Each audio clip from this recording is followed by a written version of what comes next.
дня. Президент Украины Владимир Зеленский начал рабочую поездку в Херсонскую область. В Херсоне он проводит совещание по ситуации у границ Украины. Об этом сообщают в офисе президента. Предлагаю вместе послушать их цитату. В Херсоні президент проведе нараду щодо безпекової ситуації на адміністративній межі з тимчасово окупованим Кримським півостровом у Херсонській, Запорізькій, Донецькій, Одеській та Миколаївській областях. Президент Зеленский уже посетил передовые позиции военнослужащих на административной границе с оккупированным Крымом. Он осмотрел блиндажи, окопы и коротко пообщался с военнослужащими, сообщают в пресс-службе офиса президента. Пане Богдане, какой месседж и кому несет визит Зеленского в Херсонскую область? Мне кажется, что это очень важно, потому что в соответствии такие визиты очень важны президентов, так как в соответствии с Конституцией он является фактическим руководителем сектора национальной безопасности и обороны, а также верховным главнокомандующим. Поэтому данную функцию, то, что делает президент, можно отнести к его конституционным обязанностям. И, в общем-то, я считаю, что это имеет очень важное значение, потому что наши воины, наши люди, наши ребята, они видят то, что Киев заботится о них, Киев проявляет свое участие. И я считаю, что это очень важно для поднятия морального духа наших воинов. И всего, скажем так, прибрежного региона Украины. Потому что мы знаем, что непосредственно выход к морю имеют 5 областей Украины, начиная от Одессы и заканчивая как раз таки и Донецкой области в том числе. Поэтому, безусловно, такие поездки президента имеют очень важное значение для нас, для всех. Пане Богдане, а как вы думаете, вот насколько визит Зеленского в Херсонскую область, его визит на территорию с административной границей с временно оккупированным полуостровом связан с последним обострением ситуации, со стягиванием российских войск к границам Украины, с милитаризацией оккупированных территорий, или же это просто вот такая рядовая, обычная поездка? Вы знаете, наверное, можно это отнести и к первому вашему выражению, да, то есть и к первой вашей позиции, и к второй.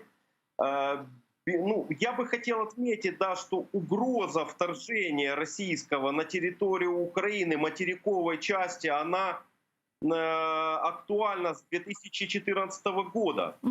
На самом деле последние события, учения, которые были проведены Российской Федерацией, мы знаем о том, что около 110 тысяч военнослужащих было растянуто по всему кордону Украины. Было стянуто также не только корабли Черноморского флота, а также и в акватории Азовского моря было 15 кораблей Каспийской флотилии. Было 3 судна Балтийского флота, 2 судна Северного флота. Более того, насколько мне известно, судна Северного флота, они не покинули акваторию Азовского моря. Они остались фактически там же. Вернее, они, по-моему, вышли, сейчас они находятся в портах оккупированного Крыма, если я не ошибаюсь. То есть они на место своей постоянной дислокации не вернулись. Поэтому все так же угроза вторжения, она актуальна. И на самом деле мы же знаем, что российскому военному командованию, а также политикуму верить абсолютно нельзя. Они говорят одно, а делают они другое, а думают иногда третье. Уже практика и десятки лет уже показали практики настоящее положение вещей.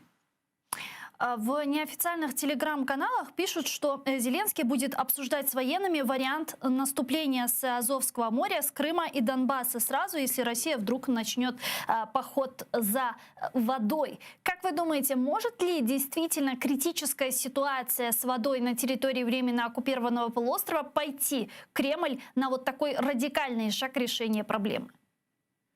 Безусловно, угроза остается, и можно расценивать эту угрозу как очень высокую.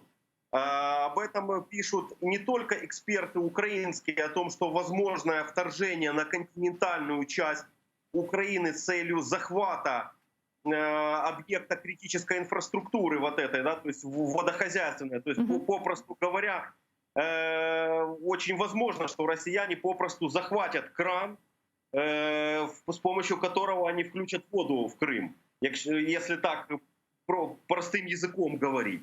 Поэтому, безусловно, вероятность очень высока, и эксперты с Вашингтона, они указывают на такие возможности. И наши европейские коллеги говорят о том, что этот сценарий очень возможен.